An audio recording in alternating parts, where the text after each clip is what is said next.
Thank you, Mr. Chairman. I appreciate the opportunity to be up on the dais today.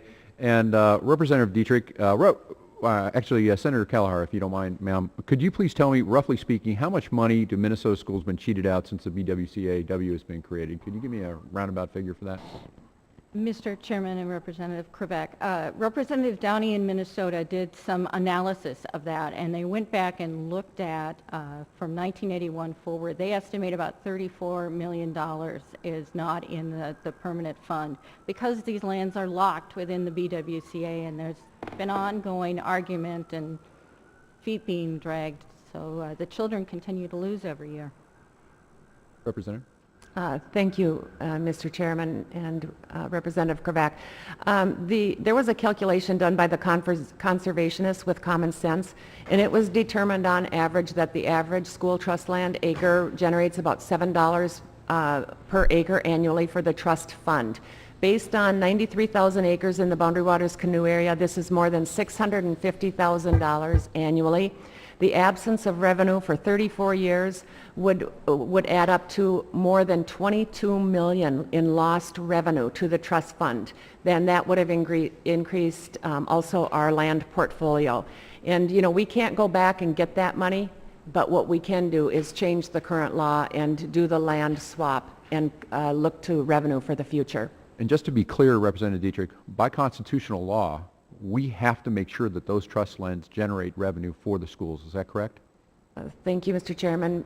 Thank you, Representative. Yes, it is very clear in the State's Enabling Act that these are to be used, these lands are to be used for the schools. It is clear in the Constitution that they are constitutionally dedicated, and Minnesota State statute has also reaffirmed that these lands are to be used to maximize revenue to fund public schools with using natural resource conservation principles. And just with the long legislative session we just got through in the state of Minnesota, signed by both Democrats and Republicans, for coming together for the benefit of our children in Minnesota, along with our Democratic governor signing this bill boldly, moving forward, signing this bill for Minnesota school children, we can say that we have, the Minnesota state legislature and the governor has done more than due diligence in investigating this situation. Would you agree with that, Representative Dietrich? Mr. Chairman, Representative Cravaack, absolutely.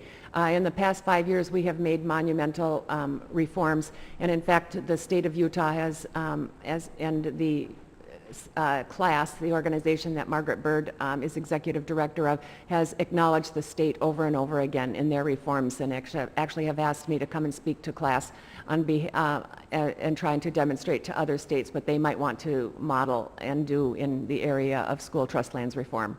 Thank you, Representative. Ms. Dobb, in your testimony, you write that in H.R. 5544 will generate extensive opposition. Overwhelming majorities of Democrats and Republicans in Minnesota supported this land exchange plan. The United States Forest Service has made it clear that they do not oppose our bill. Did Governor Dayton say that he's opposed to it? Mr. Chair, Congressman Cravaack, Governor Dayton I've not heard his opinion on H.R. 5544. If I could add that Minnesota Senate File 1750 was a large, broad, omnibus public lands bill that received wide support from both Democrats and Republicans. The legislation language about the school trust exchange issue was one small component of a much, much larger bill that members of the Minnesota legislature were voting on. However, a Republican legislator and a Democratic governor came together at the end of the day and signed this bill to move forward. Ms.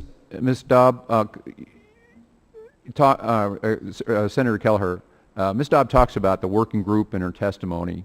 I believe you were on that working group. Is that correct? Yes, it's correct. Can you explain what it was like, and could you, and why eventually supported the state solution, H.R. 5544? Mr. Chairman and Representative Cravaack, being part of that committee, we started to look over all our options going forward, and we had former commissioners of the DNR, we had environmentalists, conservationists, and just the general public who was interested in following along. And the solution the committee came up with was a 32,000-acre exchange and $100 million from the federal government.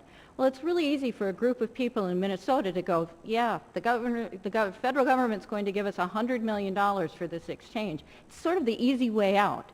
And thankfully, the legislature this year and the governor signed what is in this bill in front of you into law. So they made it clear that that's not the way we want to go. And to have that... I appreciate it, and thank you, the gentlelady, for yielding. One of the things that it would be worked out between the state and the U.S. Forest Service. The U.S. Forest Service would have the vested interest of the federal government, while the state services would be having vested interest in the state. And we're leaving it, as a states' rights person, we're leaving it to the state and the federal government to work it out. We're not mandating from a higher pillar here. We're making sure that the states, and again, this bill, and if affirmation from a state senator and a state representative, represents the state's intentions. This is not any federal injection whatsoever. As a matter of fact, sir, we had a completely different bill. And what I completely scrapped, I said in earlier testimony, I completely scrapped my bill and adopted the state's bill to ensure that the state's intentions were coursed with the federal government.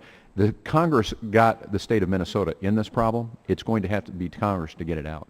Yes, Mr. Chairman. I ask unanimous consent to submit a letter from the Sierra Club dated January 17th, 2012. Without objection, so ordered. Thank you. And just one last question for Ms. Weldon. Just to make sure we're clear, what does the law state if you do not meet the one-year deadline? The law states that the secretary would have to submit a report explaining why the one-year deadline was not met. Okay, so nobody's going to be shot by firing squad or anything like that, correct? So we're just going to submit a report why you haven't been able to comply, correct? Now, I'm disappointed if they're not.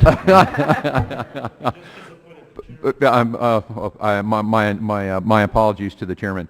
One of the things that I do believe in you.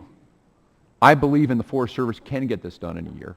And I believe the state legislator of Minnesota can do this in a year, because at the end of the day, the Forest Service is going to benefit, and also the kids in Minnesota are going to benefit. We can do this. We can work together and make sure that this happens. In regards to the land for land value, the land inside the BWCA, now correct me if I'm wrong here, I'm not part of this committee, so I apologize for my ignorance, but the land within the BWCAW for the state lands and the federal lands around it have already been surveyed and identified. Is that correct?